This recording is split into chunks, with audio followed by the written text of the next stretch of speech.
Olá, boa noite. Mais uma live do CIH, Congresso Internacional de Envelhecimento Humano. Deixa o pessoal aí entrando devagarzinho, para convidar a professora Adriana. Sejam todos bem-vindos ao segunda live do Congresso Internacional de Envelhecimento Humano. Hoje discutindo uma temática importantíssima. Estamos aguardando a professora Adriana. Professora Adriana entrando. Boa noite a todos.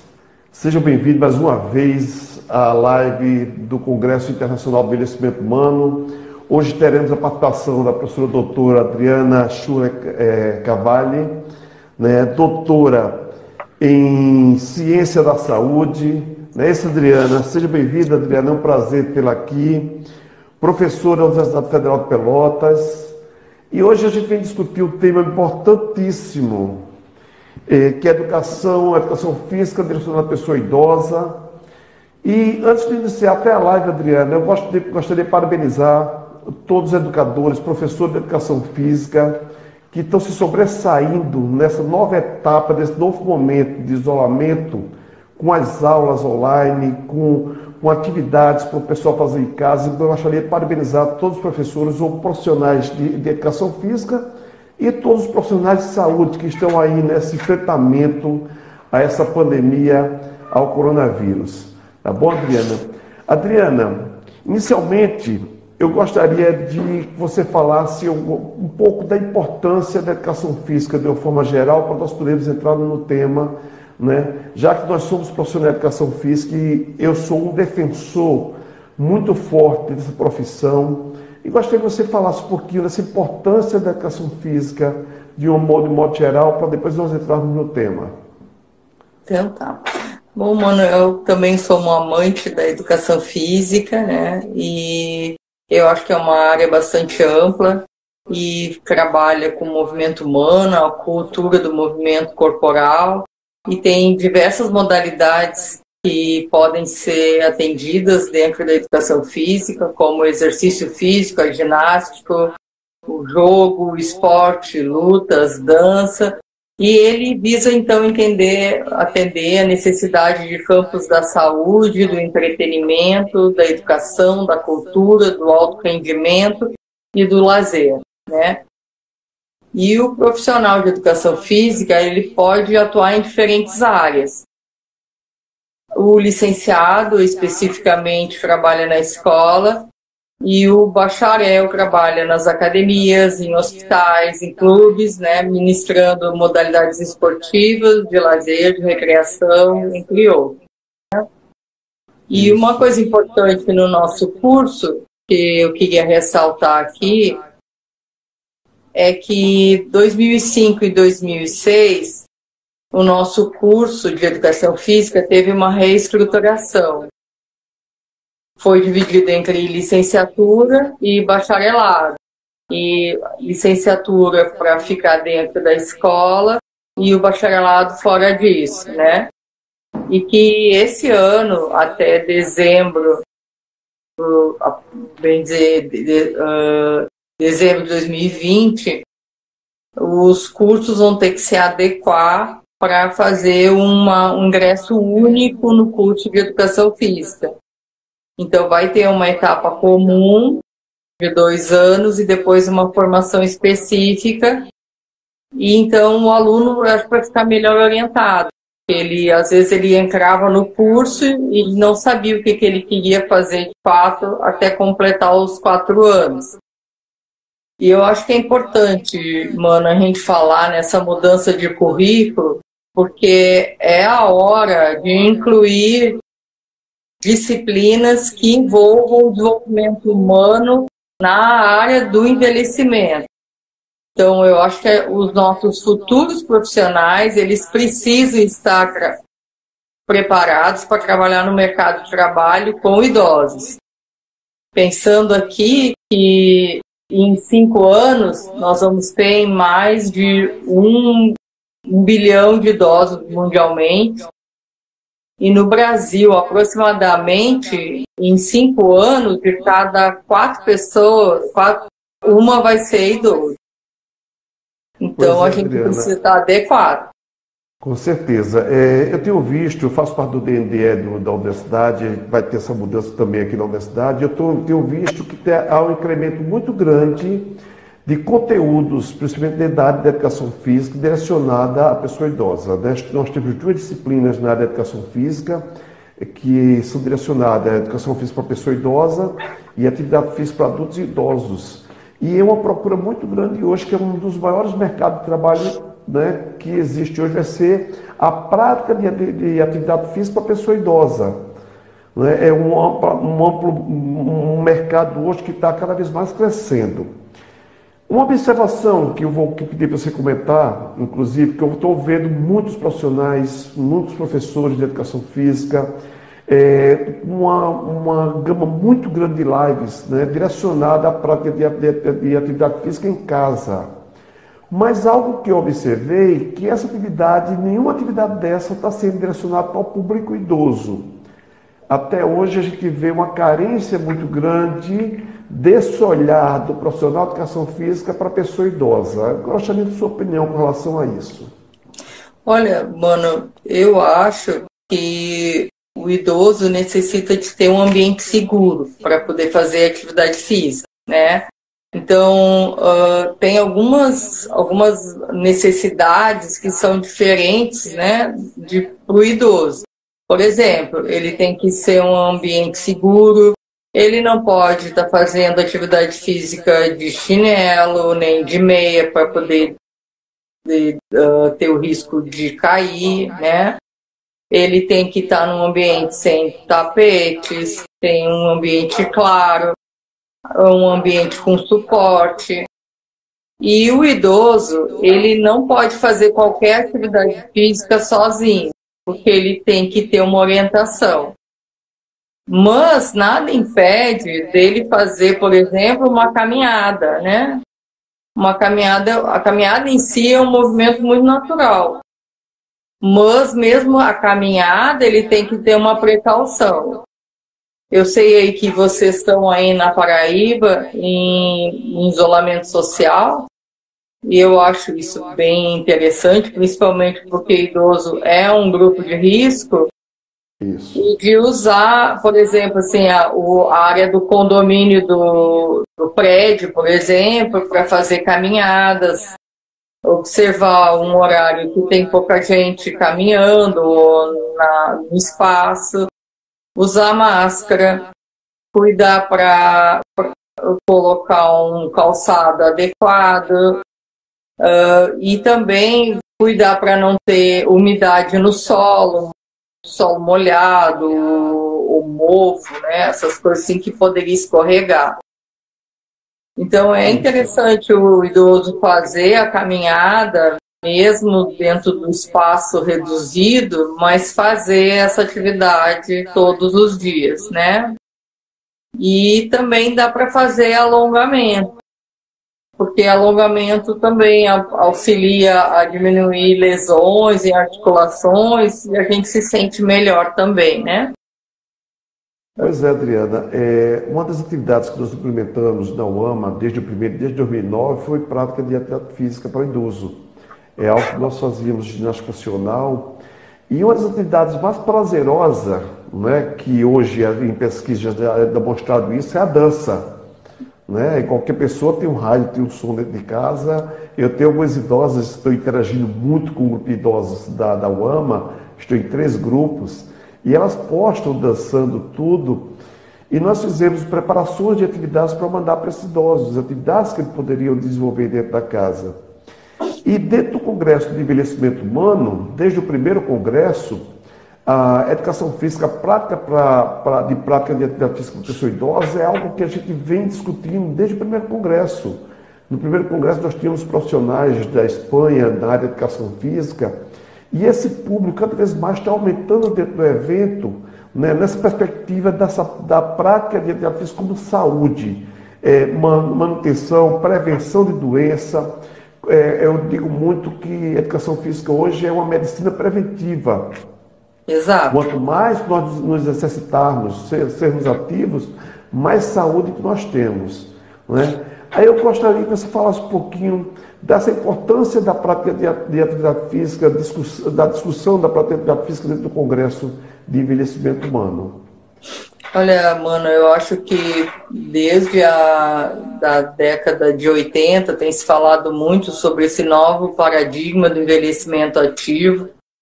E foi bem nessa época que começaram a surgir mais pesquisas nessa área, mas se concretizou mesmo em 2002, quando teve a publicação do Envelhecimento Ativo, uma política de envelhecimento, né? Que tem até gratuito na internet, é uma publicação da Organização Mundial da Saúde, tem a versão em inglês e a versão em português. E mesmo sendo uma publicação de um relatório oriundo daquela assembleia que teve, ele é uma base para quem quer começar a estudar o envelhecimento. E a atividade física, ela tem sido propagada aí mundialmente, e principalmente pelos benefícios, né? Porque a gente entende que previne doenças do coração, hipertensão, diabetes, câncer, melhora a capacidade funcional, seria a pessoa poder conseguir fazer melhor as suas atividades do dia a dia, porque a capacidade funcional está relacionada com as capacidades físicas, do desenvolvimento de força, resistência muscular, flexibilidade, equilíbrio, coordenação motora, redução dos níveis de obesidade, e as atividades em grupo também diminuem a depressão e aumentam a autoestima. Então, assim, como tu falou, né, o pessoal aí da UAMA gosta de dançar, já vi vários vídeos, você dança um forró bom, Isso. que aqui a gente não sabe dançar, mas eu acho até que, assim, dar aula atualmente de dança e a pessoa poder dançar em casa, a pessoa mostrar um pouco que dança também, é uma alegria, né? Hoje, por exemplo, a gente teve uma reunião com os idosos da Universidade Aberta da Terceira Idade aqui, e o pessoal estava muito feliz de poder se ver, mesmo que se fosse em webconferência. Foi um momento em que a gente pudesse se encontrar, mesmo que não presencialmente. Foi um prazer mesmo, né? O pessoal está todo com muita saudade disso aí. Pois é, algo que eu venho observando muito é a mudança de paradigmas da prática dessa atividade física para a pessoa idosa, né? Eu entrei na universidade um tempo, a principal prática do idoso era a caminhada quando o médico dizia que ela precisava caminhar, ou se não a hidroginástica, né? Queira ou não, a orientação médica ainda é aquele ponto principal para o idoso praticar alguma atividade física. E a educação de idosos mudou essa vivência. Eu vejo muitos hoje, a gente tem a disciplina de atividade física para idosos dentro da UAMA, e nós temos eu vejo muitos idosos hoje praticando musculação, né? Hoje é a atividade mais recomendada para a pessoa idosa dentro da manutenção da força para a atividade da vida diária, e houve um crescimento muito grande desse idoso dentro da academia. Coisa que há alguns anos nós não observávamos isso, mas isso vem muito pelo processo de informação que esse idoso tem. Aí, Adriana, uma pergunta que eu me questiono e questiono muito alguns alunos meus. Os alunos de educação física, os profissionais de educação física, estão preparados para trabalhar com esse idoso? Já que, eu vou fazer uma pergunta respondendo, já que o idoso é uma pessoa que a atenção dele não é só naquele momento de ensinamento da atividade, mas de um ensinamento mais generalizado, de uma atenção mais generalizada. Eu gostaria da sua opinião a respeito disso. Olha, mano, quando eu me formei em 80 e poucos, não se falava nada sobre atividade física para o idoso. Até se tinha muito cuidado de uma pessoa fragilizada, né? E hoje em dia mudou completamente a visão do idoso. a ideia é o idoso ser ativo, participar de muitas atividades. Isso. E antigamente só se falava para o idoso caminhar. Por quê? Porque a caminhada não tem erro, né? A caminhada é um movimento natural, não tem muito custo, só precisa um sapato bem confortável, cuidar com o sol, cuidar com o clima, né? E os médicos, eles todos orientavam a caminhar. Mas eu vejo assim que com os estudos as pessoas têm pensado em atividades que o idoso possa suprir essa perda da capacidade funcional dele. Então, por exemplo, ele perde força por causa da perda de massa magra.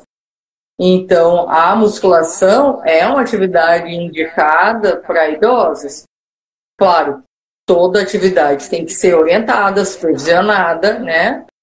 E não só a musculação, mas também exercícios de alongamento, de flexibilidade, né? Porque o idoso precisa continuar se vestindo, tomando banho, penteando o cabelo, né? Amarrando seu próprio sapato. Então, precisa dessas atividades também. E hoje em dia, por exemplo, não se pode pensar numa aula sem exercícios que vá contribuir para o equilíbrio do idoso. Porque no Brasil, só para se ter uma ideia, todo ano 9 milhões de idosos têm pelo menos um episódio de queda. E um dos problemas da queda é a falta de equilíbrio. Então, tem vários estudos, né, bem elaborados sobre a falta de equilíbrio, e um deles é a melhora de músculos extensores do quadril, de movimentos com o tornozelo, né?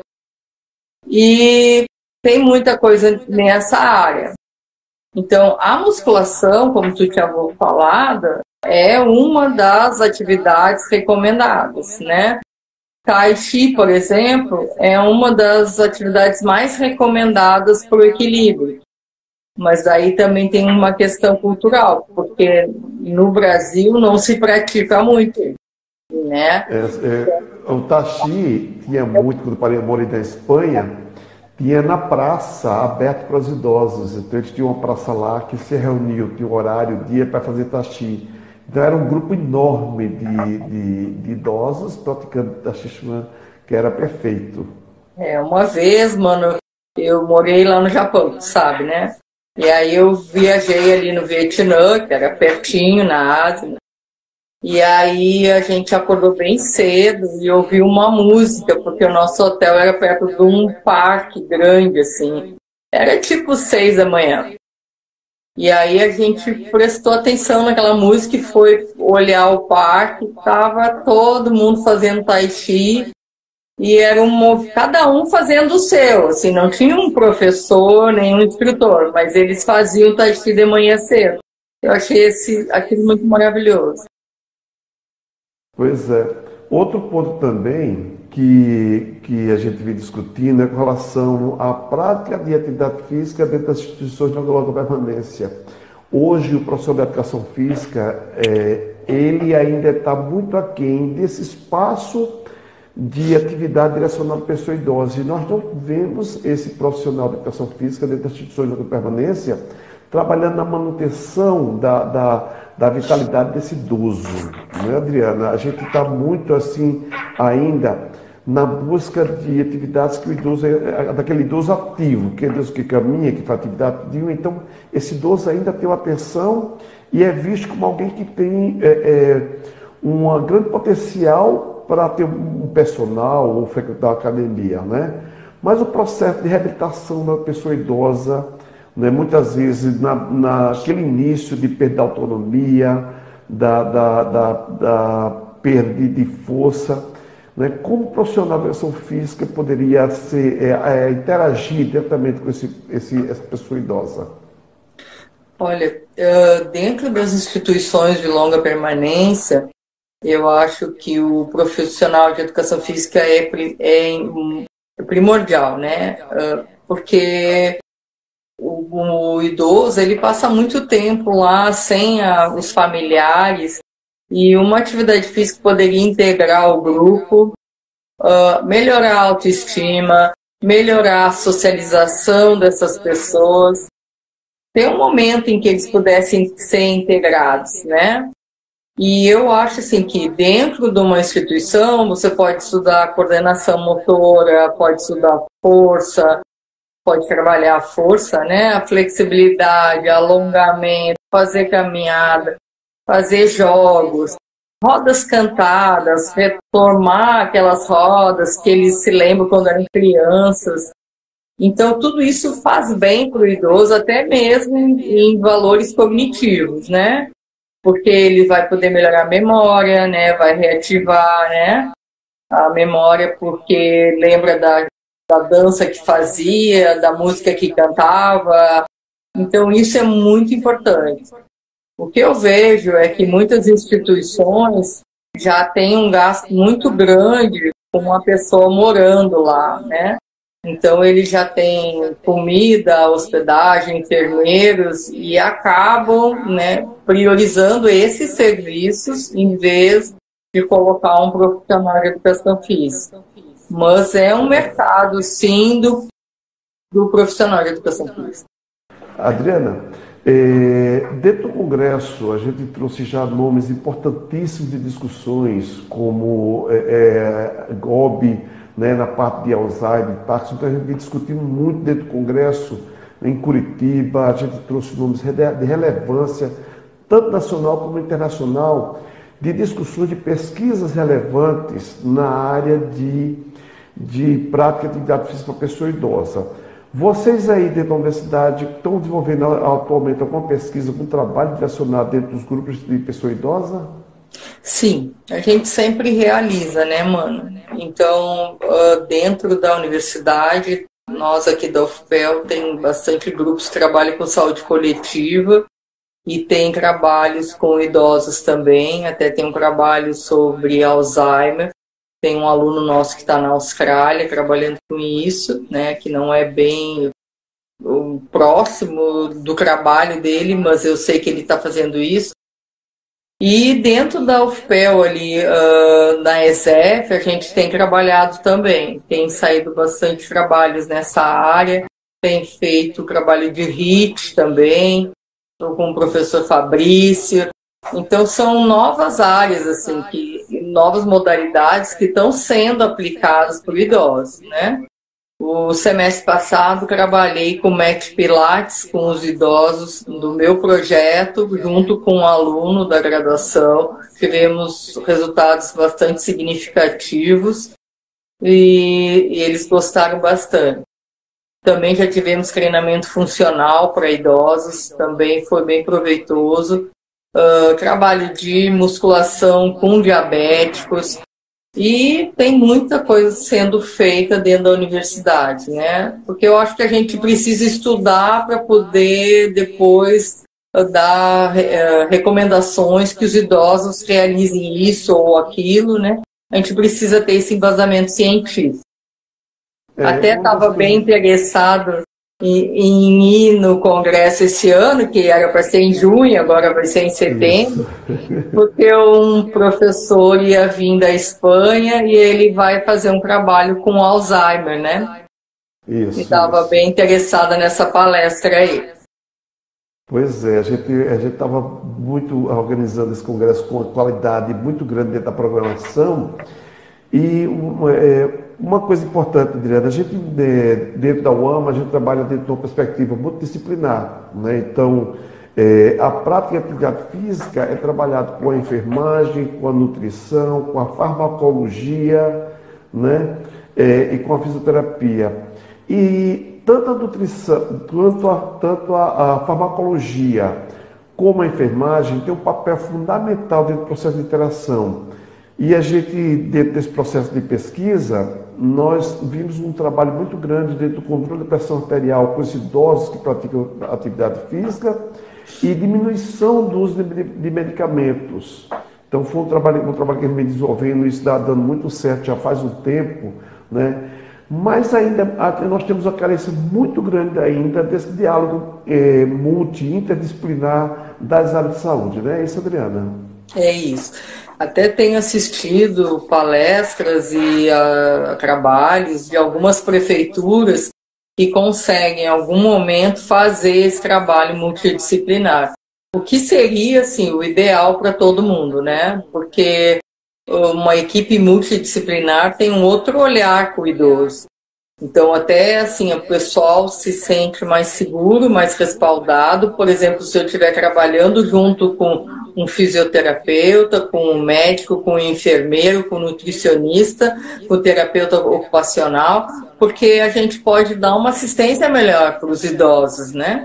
Então, assim, eu acho que seria ideal, né? Eu sempre imagino, assim, um prédio grande, né? A pessoa vai lá, uma estrutura, né? O filho leva o idoso ali e diz, então tá, pai, te busco na hora do meio-dia. Aí o pessoal vai lá, já faz o exame de olhos que precisa, já vai fazer a sua fisioterapia, já faz a sua aula de ginástica, tem um grupo de apoio, um para leitura, para cognição, para memória, sai de lá realizado, né? Ia ser maravilhoso.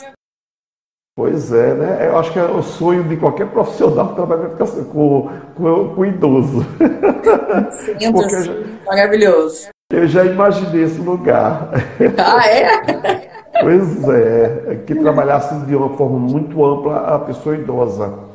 E algo importante que eu observo também é, quando eu falo de educação de idosos, a informação que chega a esse idoso. O quanto ele consegue absorver essa informação e transformar isso a favor da sua saúde.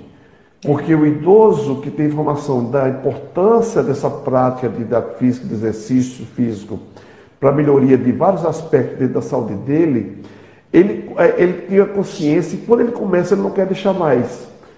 O idoso que ele é fiel a determinadas atividades, quando existe um retorno, principalmente de retorno para a sua saúde, para a saúde dele.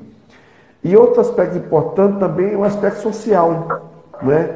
Não, o idoso, além de ter a prática de atividade física, o convívio social de pessoas da mesma faixa etária, é um processo de transformação, de melhoria de ansiedade, de depressão, de vários fatores que hoje está muito forte dentro da pessoa idosa. Como você vê isso? Isso acontece muito aí nesses grupos? Ah, acontece muito, mano, porque eu trabalho com um projeto que esse ano vai fazer 27 anos. Eu não trabalhei desde o Já é um início, mas tempo. já estou já. É meu tempo de trabalho. Eu já não peguei desde o início, né? Mas eu já trabalho há bastante tempo, desde 2008 eu trabalho com esse projeto. Então, assim, a gente vê, né, o apoio que é dessas pessoas terem dentro desse grupo, porque ao mesmo tempo que eles vêm para fazer atividade física, a gente também vai vendo quais são as necessidades deles. Então, por exemplo, esses tempos no cadastro eu perguntei se eles sabiam se eram diabéticos. E aí muitos eu fiquei, para minha surpresa, sabendo que não sabiam. Então eu pedi até para um outro projeto que tem aqui, a Barraca da Saúde, fazer uma palestra com enfermeiros, com o pessoal da saúde mesmo. Nós também somos da saúde, né? Mas da enfermagem para fazer diagnóstico do teste do pé diabético, testar glicose, falar sobre hipertensão também. E aí a gente fez uma palestra. Então, eles mais conscientizados do problema, eles podem se cuidar melhor. Aí uma das senhoras, até bem interessante, uma das senhoras deu uma glicose muito alta. E eu disse, só um pouquinho, o que a senhora está fazendo para isso? Ah, eu não estou com preguiça de ir no médico, porque demora. Eu disse, não pode. E hoje ela me agradece porque ela está tendo acompanhamento médico e ela está melhorando a diabetes dela. Então é muito interessante esse retorno, que a gente vê que as pessoas precisam dessa informação, né? E eles vão muitas vezes no projeto porque também são pessoas queridas que eles querem ver, eles querem conversar com amigo, né? E tem assim lá no projeto os banquinhos para sentar e a gente vê que as pessoas chegam uma hora antes da aula. Por quê? Porque elas querem estar com as outras pessoas ali, né? Então a gente também tem que pensar um pouco que muitas dessas pessoas que participam do projeto é aquela história do ninho vazio. Isso. Que os filhos crescem, vão ter as suas próprias famílias, saem de casa, portanto, e muitos eles ficam, às vezes, só o casal. E como tu sabe também, as pessoas, as mulheres, elas têm uma expectativa de vida maior do que os homens, então muitas vezes são só elas em casa.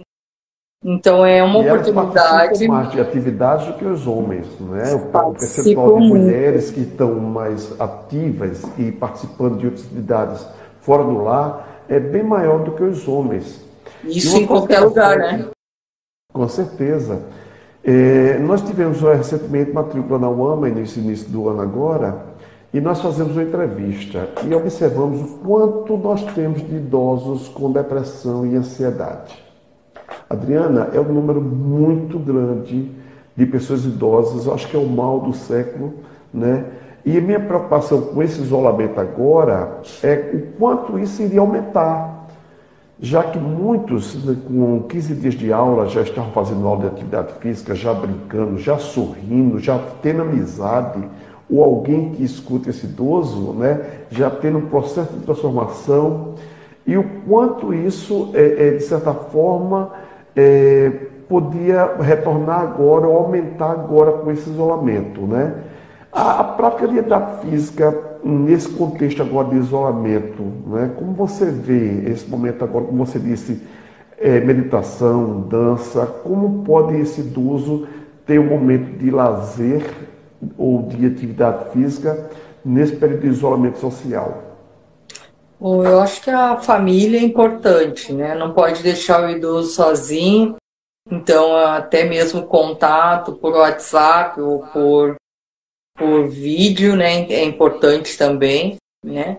Então, assim, eu acho que é um problema a depressão de a pessoa estar sozinha dentro de casa, ainda com medo de um vírus que não sabe exatamente como proceder. É um grupo de risco. Então, é bem problemático tudo isso. Mas eu acho que dá para pensar em exercícios de relaxamento, yoga, quem souber fazer, tá, né? Já tem essa experiência prévia. Relaxamento, né? As caminhadas, os alongamentos e tentar falar com as pessoas, né? Falar com um amigo. Muitos idosos têm WhatsApp, dá para falar com os colegas, né? E tem alguns projetos, por exemplo, eu soube que o CELAR da URGS, eles têm continuado dando aula para os idosos por videoaula. Mas mesmo assim, eles não estão com uma adesão de 100%, porque eles veem que ainda a atividade presencial é bastante importante. Mas eles estão conseguindo dar aula para uma grande maioria, talvez 70%, 80%, né? É uma alternativa. Mas eu fico com medo do idoso seguir uma aula e não saber de quem. Não pode simplesmente pegar na internet uma aula e sair fazendo. Sai fazendo, né? Ele hoje tem que ser... todo tipo de aula, né? Tem tudo. Ele não pode sair fazendo assim, né? Então, ele teria que fazer uma aula da UAMA, né? Ou uma aula aqui da nossa UNAP, né? Então, teria que ser com professores que ele conhece e já, por exemplo, o próprio professor da sua academia ou do clube, ou professores de instituições que têm um respaldo aí do MEC, né? Que sejam pessoas que sejam capacitadas mesmo, né? Meus alunos da extensão que ministram já aula para eles, nós fizemos vídeos, né? Como eu estou em todos os grupos, nós disponibilizamos esses vídeos com aula para esses alunos. Então, dentro do WhatsApp, hoje é o que a maioria participa, a gente está organizando aulas e mandando para esses idosos, e eles estão adorando, Quando chega qualquer vídeo novo, "Eita, eu vou fazer essa aula hoje", então é uma movimentação muito grande. Adriana, aí a gente vai falar um pouquinho agora do Congresso Internacional do Envelhecimento Humano. Esse congresso, hoje no Brasil, na América Latina, ele tem uma abrangência não só da área de saúde, como ele tem uma abrangência muito grande nas áreas que discute envelhecimento humano. É da arquitetura, é do direito, a saúde completa. Então a gente tem uma abrangência hoje muito grande das áreas que estão disponíveis dentro do Congresso para discutir envelhecimento, né? Na sua visão, como é que você vê esse congresso? Já você vem participando, faz parte da comissão organizadora desse congresso. Eu queria que você falasse um pouquinho como é a sua visão desse congresso, né, dessa abrangência diária que ele trabalha. Olha, mano, vou te dizer bem sincero, sou um pouco suspeita, né? Porque já trabalho bastante tempo nele. Mas eu vi, assim, desde a primeira vez, uma grande responsabilidade da equipe organizadora em ter palestrantes de diversas áreas, pessoas que realmente trabalhavam com envelhecimento, ter palestras para o público acadêmico, né, e também para os idosos. Tinha muita gente participando que era da UAMA, então palestras para os idosos, talvez uma fala um pouco mais acessível, né? E tinham oficinas que todos poderiam participar, os alunos podiam apresentar trabalhos, né? E eu acho que o nível das palestras é muito bom também, fora o espaço, né? Que é naquele hotel maravilhoso. E eu acho, né, que a Realize faz um trabalho muito bonito, né, em questão de deixar tudo muito amplo, tem muita informação. E o ano passado até fiquei surpresa, né, que eu disse assim, eu cheguei no balcão e perguntei, tem um certificado só para mim comprovar na minha instituição que estive aqui? Professora, é só a senhora botar o seu crachá aqui, que o código de barra já imprime aqui do lado. Eu disse, hã? Né? Então a gente, isso é muito legal, né?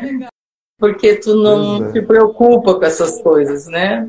E o pessoal muito atencioso para atender a gente. Então eu acho assim que é uma área, né, que está crescendo e merece um congresso desses, né?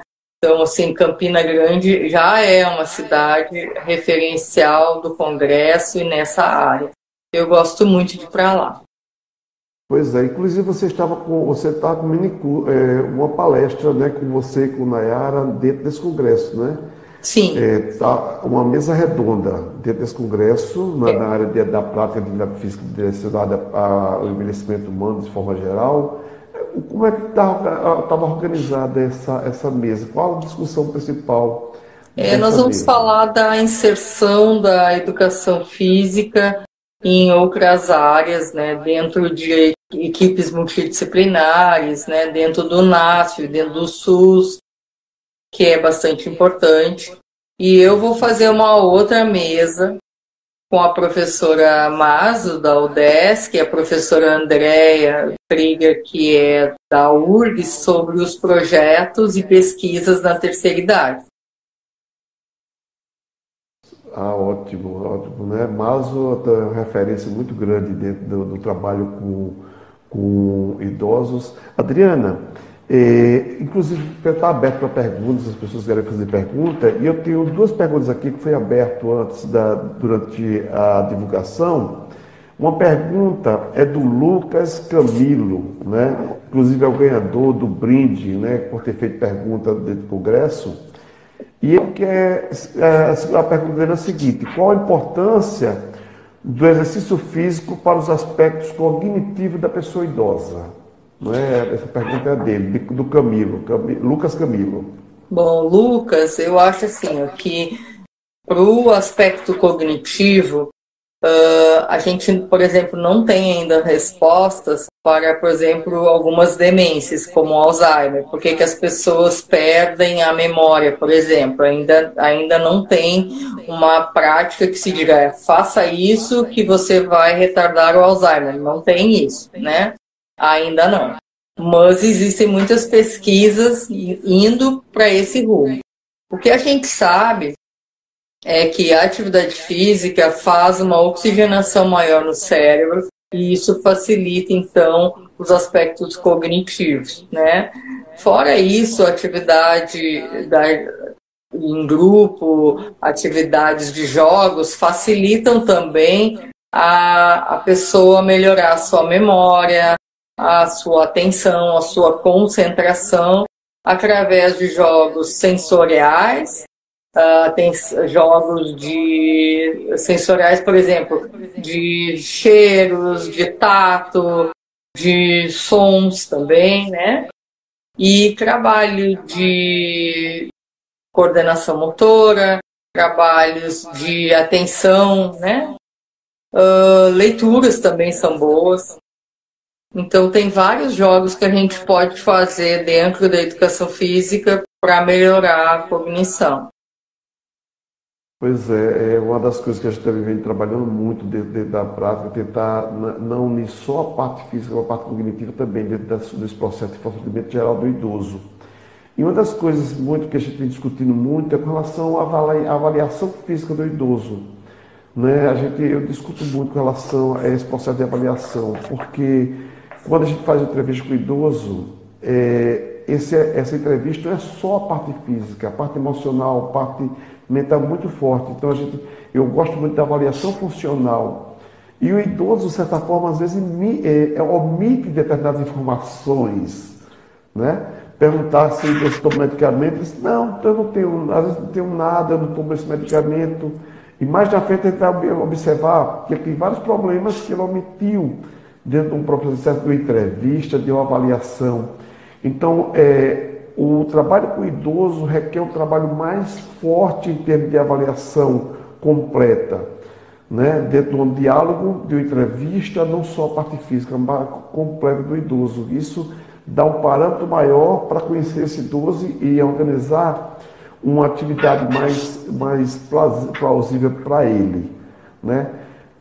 Eu queria que você falasse um pouquinho desse processo de avaliação antes da prática de atividade física com o idoso. Como você vê isso? Bom, eu acho que a gente tem que avaliar o idoso, principalmente com instrumentos que são validados para a população brasileira, para a gente ter uma ideia das capacidades físicas do idoso, porque isso vai influenciar diretamente nas atividades diárias dele, né? Por exemplo, se a gente vê que está faltando força no idoso, essa força pode fazer falta para subir uma escada, para sentar na cadeira e levantar depois. Então, são pequenas coisas do dia a dia do idoso que a gente pode, a partir de uma detecção, né, na avaliação, a gente poder depois trabalhar esse idoso mais atividades de força, por exemplo, né? Então, a avaliação física é importante. Além disso, a gente também tem que ver alguns outros instrumentos, como se vê que as pessoas estão deprimidas, utilizar uma escala de depressão para ver se existem mesmo pessoas deprimidas. E claro que a parte da depressão, a gente poderia pedir ajuda para outras pessoas, palestras com psicólogos, enfermeiros que poderiam auxiliar nessa hora, né? Então eu acho assim que é importante a gente fazer uma avaliação, mas também pedir ajuda para os outros, né? Eu acho que isso é bastante importante. Eu acho que isso que deixa rico o trabalho com o idoso. A gente não pode só fazer um lado, a gente tem que pensar no todo. É importante quando você fala desse processo, porque, por exemplo, né, nós temos uma gama de profissionais trabalhando conosco e muitas vezes nós tivemos que convidar a professora de psicologia, que é uma disciplina que nós temos dentro da UAMA, para fazer terapia em grupo com alguns idosos que estavam num nível muito grande de depressão. Excelente. Por mais que a atividade da sala de aula da UAMA, a prática de atividade física tem uma contribuição muito forte no processo de reverter ou minimizar essa distração, mas dentro da observação nossa, dentro da atividade física e outras atividades, a gente viu que esse idoso precisaria de uma ajuda a mais. Então, é importante falar um pouquinho desse processo, porque o idoso é um contexto muito amplo de discussão. Quando você vai aplicar qualquer instrumento para uma pessoa idosa, que é 10 minutos, você leva meia hora, 40 minutos. Porque uma pergunta só, ele quer falar da vida dele toda, né, Adriana? Ele relata a vida dele toda dentro desse processo. E nessas observações a gente vê o quanto a gente precisa de outros profissionais dentro desse trabalho com a pessoa idosa. Adriana, nós temos também outra pergunta aqui do Jennifer Silva. Quais são as estratégias que estão sendo mais utilizadas para o estímulo à prática da atividade física da população no dia de hoje? Existe alguma plataforma acessível às dificuldades que o idoso tem com a tecnologia que possibilite o contato com o profissional e com ele, né? Isso foi o que a gente falou, né? Que as pessoas teriam problemas. Se a gente soubesse de antemão que ia ter todo esse isolamento e todo esse distanciamento, poderia já preparar um pouco os idosos em como acessar plataformas, como baixar o aplicativo do Instagram, né? Como fazer o WhatsApp. Mas a gente não sabia de nada disso, né? Então, eu acho assim, ó, que é uma maneira dos idosos se instruírem, né? Vendo alguns programas que nem eu falei antes, né? De pessoas que possa confiar, fazer alguns exercícios em casa, mas sempre pensando na segurança do idoso. A gente não pode dispensar isso, não. E também não adianta um idoso ser sedentário, nunca fazer nada e agora sozinho querer começar. É perigoso, né? Porque ele tem que ter uma avaliação médica, tem que ter um aval médico de que ele realmente possa fazer uma atividade física. Pois é. Tem uma pergunta aqui do Físio Enfoque. Quais seriam esses obstáculos enfrentados por esses profissionais? Né? Os obstáculos que o profissional de educação física, de certa forma, tem em trabalhar com a pessoa idosa? Que obstáculos seriam para trabalhar? Sim, sim. Olha, eu acho que não tem muitos obstáculos, né? Eles são pessoas muito acessíveis. E eu acho que mais é talvez as limitações que eles próprios têm e o profissional tem que entender essa limitação, entender a especificidade da doença do idoso e tentar fazer uma adaptação do treinamento dele. Por exemplo, eu tinha alunas que elas não conseguiam deitar no colchonete no chão para fazer alguns exercícios, porque tinham episódios de labirintite. Então, já tiveram labirintite e tinham medo que voltasse. Então, eu colocava elas deitadas numa arquibancada que tem do lado da sala ali, e aí ela fazia atividade na arquibancada para poder sentar e ficar deitada na arquibancada.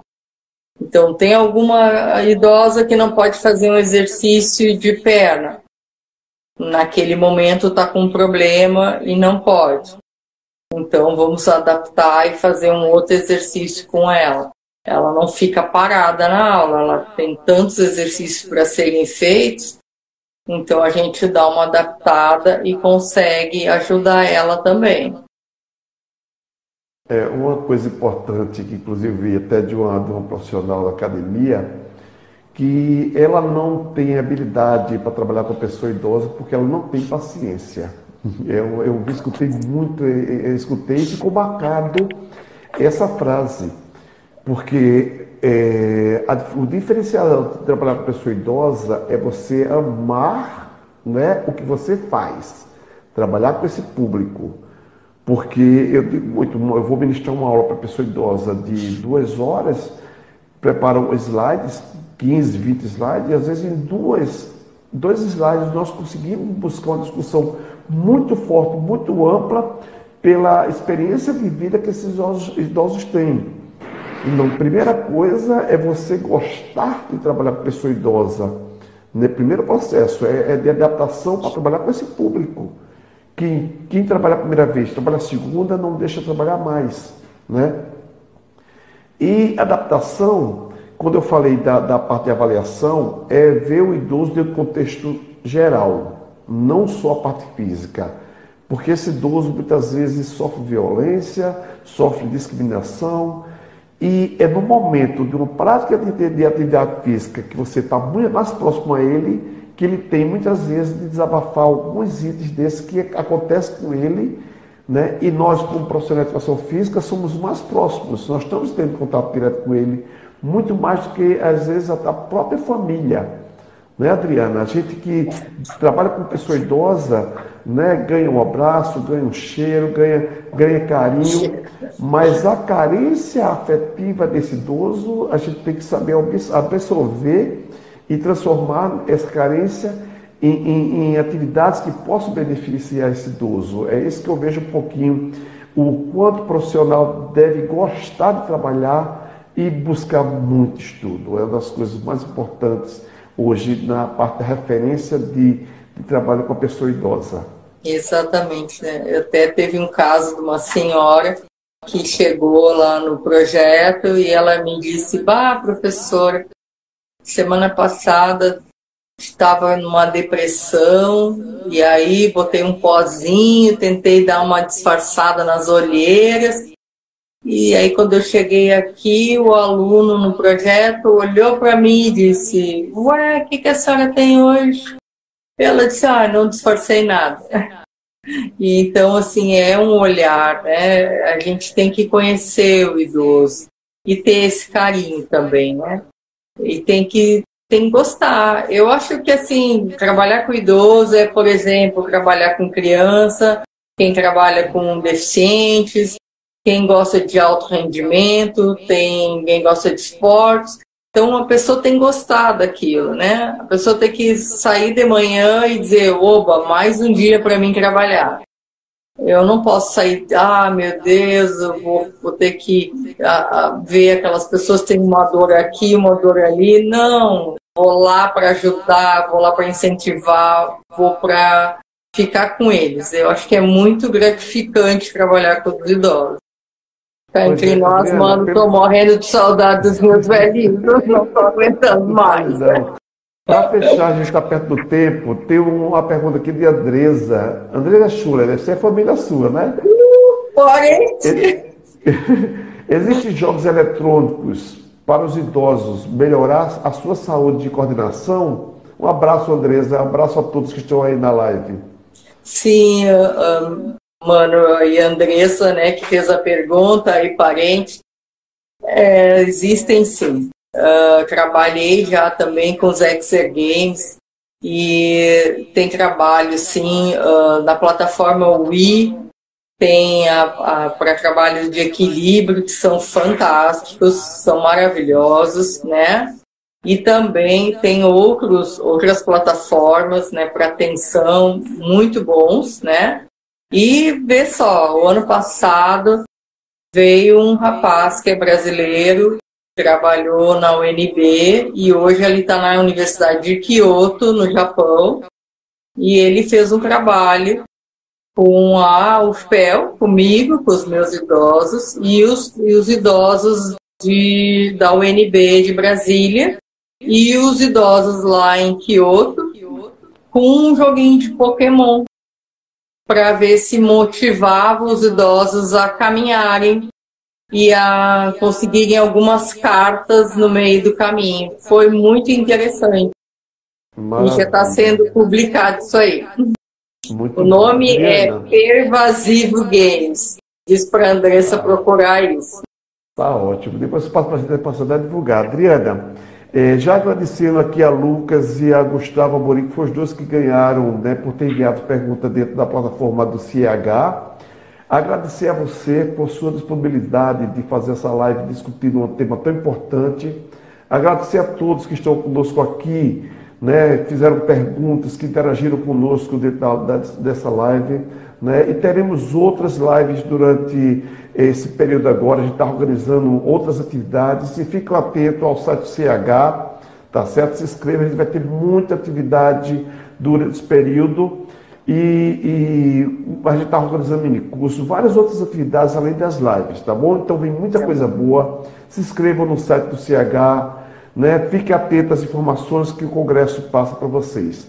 Adriana, foi um prazer muito grande conversar com você dentro da nossa área de educação física, né? Tirar dúvidas do pessoal que estava conosco aqui. E eu agradeço muito a todos que estavam aqui conosco e agradeço a você pela sua disponibilidade e pelas informações que você passou para a gente. Tá bom, Adriana? Olha, mano, estou esperando, quem sabe aí agora dia 2 a 4 de setembro, te encontro aí em Campina Grande. Pois é, estamos muito ansiosos que o Congresso aconteça agora em setembro. Vamos ver. Nós estamos bem com o pé no chão com relação à realidade, a Organização Mundial de Saúde, o Ministério também, então a gente está bem com o pé no chão, né? Nós vamos seguir as normas dos poderes públicos em relação à saúde, para também não ter prejuízo para ninguém, tá bom? Um grande abraço para você, um grande abraço a todos e que fiquem ligados às outras lives que vamos proporcionar para todos vocês, tá bom? Mano, queria agradecer então o convite e espero também aos nossos ouvintes, né? E espero que todo mundo tenha gostado então, tá? Trabalhar com idoso é muito gratificante e é um excelente mercado de trabalho para o profissional de educação física. Vale a pena investir nessa área, né? Principalmente agora, eu acho que essa profissão vai ter uma ascendência muito grande diante dessa necessidade da pandemia, do isolamento, né? Então, viva todos os profissionais de educação física e todos os profissionais da área de saúde que estão aí nesse enfrentamento, tá bom? Tá bom, então. Obrigado, um grande abraço, um abraço a todos. Beijo grande. Deus, e fiquem em casa, pessoal. Um abraço. Fiquem em casa. Então tá. Tchau, mano. Tchau, fica com Deus. Tchau a todos vocês.